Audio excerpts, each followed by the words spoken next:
bavukanye mwumviriza isamirizo y'umuvyeyi wacu Bikira Mariya, muri kumwe na Patiri Leonizigama muri aka kanya kuzirikana ijambo ry'Imana. Turi ku munsi wa gatandatu w'indwi y'icumi yo mu mwaka w'amasabamana. Igisomwa ca mbere tugisanga mw'ibaruwa rya kabiri umutumwa Paulo yandikiye abanyakorenti, kigabane ca gatanu umurongo w'14 gushika kuwa 21. Izaburi dufasha kuzirikana iyo jambo ni Zaburi 102. Hanyuma tuzirikana inkuru nziza ya Yezu Kristo nkuko twayishikirijwe na Matayo, kigabane ca gatanu kuva ku murongo wa 33 gushika kuwa 37. Tubanze dutega amatwi igisomwa ca mbere. Ivyo dusoma mw'ibaruwa rya kabiri umutumwa Paulo yandikiye abakorenti.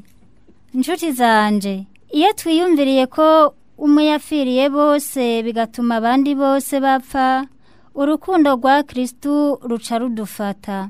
Ni vy'ukuri Kristo yapfiriye bose kugira ngo abazima ntibabe bacigungana ubuzima bwabo, ariko babuture uwabapfiriye akongera akazuka. Nico gituma kuva ubu ata muntu n'umwe tukimenya kubw'abantu gusa. Naho twoba twaramenye Kristo nk'uko amaso amutwereka, ubu noneho siko tukimumenya. Nihaba hari umuntu ari muri Yezu Kristo, yabaye ikirema gishasha, ivya kera vyahise, havutse umuntu mushasha. Ivyo vyose rero biva ku Mana yatwujurije nayo ku bwa Kristo, ikadushinga ibanga ryo kuyuzuriza n'abandi. Nkako nyene Imana niyo yatumye abantu b'isi buzura nayo muri Kristo, ikibagira ibicumuro vyabo, ikongera ikadushiramwo ijambo ry'ubwo bwuzure. None rero ubu duserukira Kristo, vyongeye Imana yo nyene niyo ibashikiriza impanuro iciye kuri twebwe. Nico gituma tubasavye kw'izina rya Kristo, emere babuzurize n'Imana. Ubutigeze amenya igicumuro, Imana yamwitiranije n'igicumuro c'abantu kubera twebwe, kugira ngo kubera we dusangire ubutungane n'Imana. Iryo ni ijambo ry'Imana.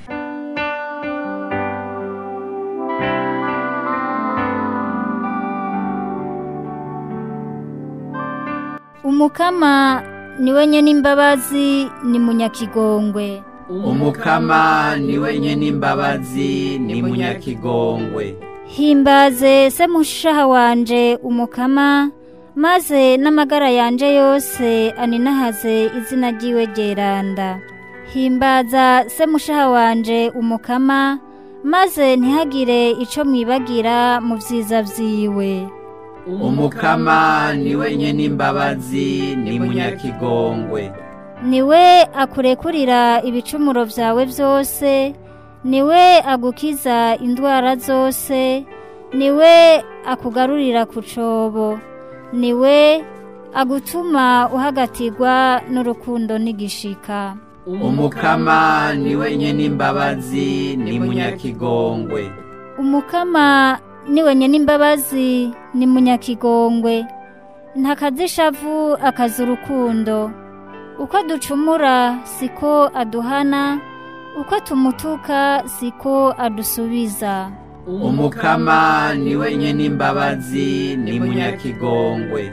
Nk'uko isi ataho ihwaniye n'ijuru, niko n'urukundo rwiwe rurengeye abamwubaha. Nk'uko ubuseruko buri kure y'uburengero, niko adushira kure y'akabi kacu. Umukama niwe nyene imbabazi ni munyakigongwe.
ibyo dusoma mu nkuru nziza ya Yezu Kristo nkuko twayishikirijwe na Matayo. Muri rya misi Yezu yabariye abigishwa biwe n'ishengero ry'abantu ati mwarumvise iryabwiwe ba sokuru ngo ntuzorahira ikinyoma ariko urakorera umukama ivyo wamuraganiye. Ekajeho ndababwiye kutarahira namba, habe n'ijuru kuko ari cicaro c'Imana, habe n'isi kuko ari ubwuririzo bw'ibirenge vyayo, habe na Yerusalemu kuko ari igisagara c'umwami mukuru. Nturahire umutwe wawe kuko atanagashatsi kawo wobwira ngo kere canke kirabure. Imvugo yawe nibe ego ego, oya oya. Ibisigaye vyose biva kuri Sekibi.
Bakunzi b'Imana, turiko turabandanya tuzirikana ikigabane ca gatanu c'inkuru nziza twashikirijwe n'umwanditsi Matayo, ikigabane cerekeye ya nyigisho ihambaye Yezu yatangira ku gasozi. Igice duhejeje kumva kijanye n'ivyo kurahira. Yezu aratangura ati mwarumvise iryabwiwe ba sokuru ngo ntuzorahira ikinyoma ariko urakorera umukama ivyo wamuraganiye. Ego bavukanyi, itegeko rya kera mu gitabo ca bene Levi ryari ryitwaritse cane gufasha abantu kugendera mu kuri, kuvuga ukuri. Nico gituma twumvise ko ryabuza kurahira ibinyoma.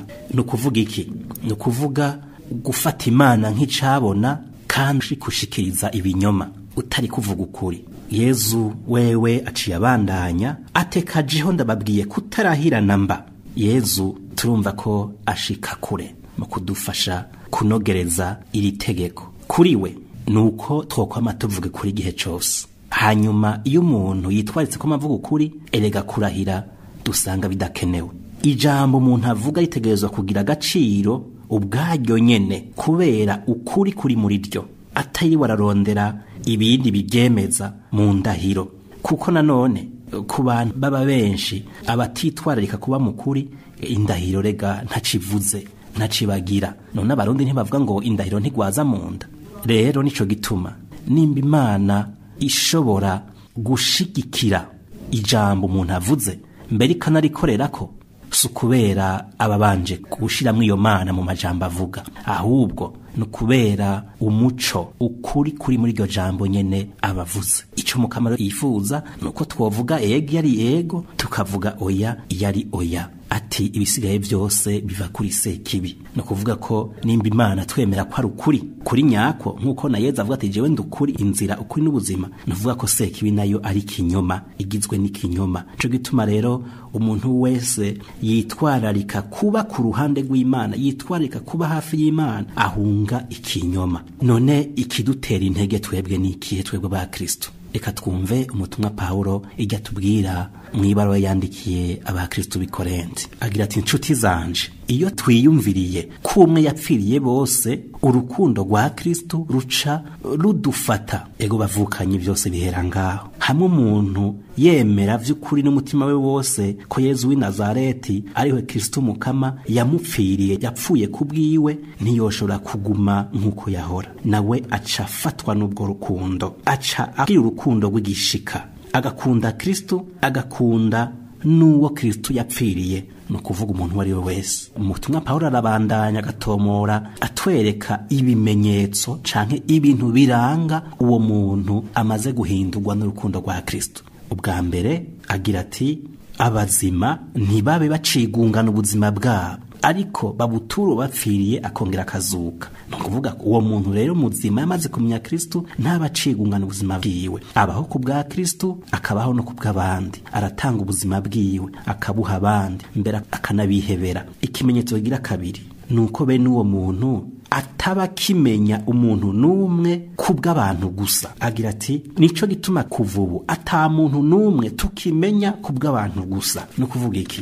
Aha Paul ni nkuko yavuga ati nta muntu tuba tukimenya kubw'umubiri wiwe gusa canke kubw'ubuzima bwiwe bujanye n'isi gusa, tumutandukanije n'Imana yamuremye. Iyo uri imbere y'umuntu mu kuntu muraba, mu kuntu mufata, mu vyo mubwira, ntufate ko ari umuntu gusa janye n'iyi si, ngo wibagire ya Mana yamuremye, umutandukanye n'Imana yiwe, wibagire icapfana n'iyo Mana, cyane cyane ko ari agashusho kayo, ko iyo Mana ari ifise ubuzima bwiwe mu minwe, arizi intango n'iherezo y'ubuzima bwiwe. Ibyo birahambaye kuko hari ihe tuvyibagira mu kuntu turaba abantu, mu kuntu tubavuga, mu kuntu tubafata, tubakoresha n'ibindi bene ivyo.